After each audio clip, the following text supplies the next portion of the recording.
Hi, I'm Jeffrey Roach, Chief Economist for LPL Financial, with an update on what's happening in the global markets and the call to action for investors.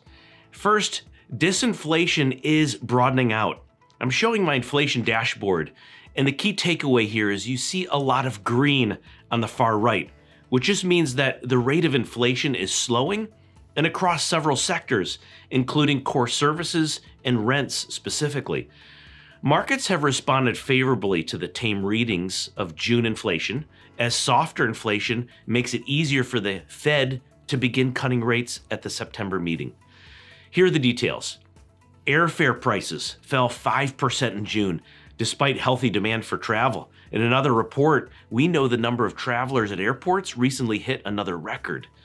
Grocery prices, on the other hand, continue to rise month to month, making things difficult for lower income households who spend a larger percentage of their income on food. Services inflation also eased from a month ago. Excluding energy, core services inflation rose 0.1%. That's the smallest increase since mid-2021. So the bottom line here is something we've been saying for a while, which is softer inflation should allow the Fed to begin cutting rates in September, as labor market data will likely move into the spotlight. Second, private payroll growth is softer than government payroll growth. I'm showing a chart here how payroll trends are very different when you break out government versus private sector payroll growth. And bottom line here is, so far, we don't see apocalyptic signs within the labor market, but investors should be wary when the labor market is supported by government payrolls. The downward revisions to the previous 2 months is consistent with an economic slowdown. And overall, the increase in the unemployment rate, especially for those with at least a bachelor's degree, suggests a modest cooling of the labor market.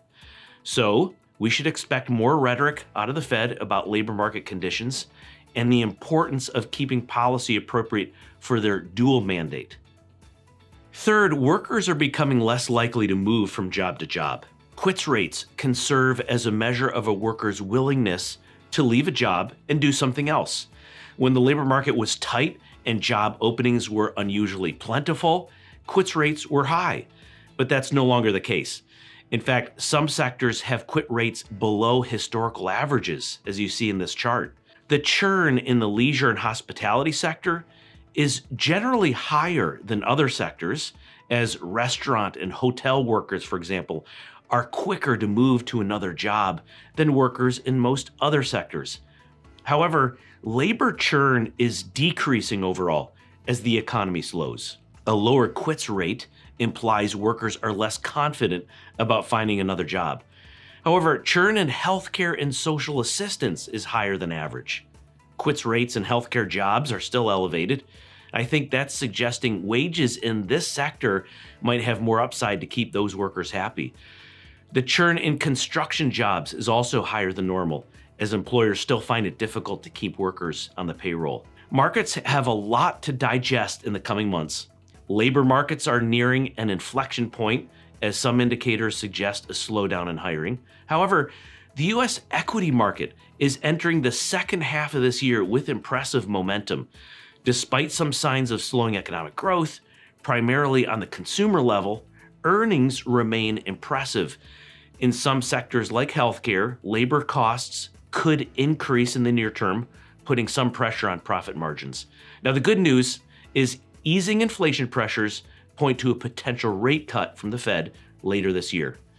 Technically, the S&P 500 remains in a bullish market and above its long-term uptrend, but overbought conditions and notable divergences in market breadth point to at least a potential short-term pause or a pullback in this rally.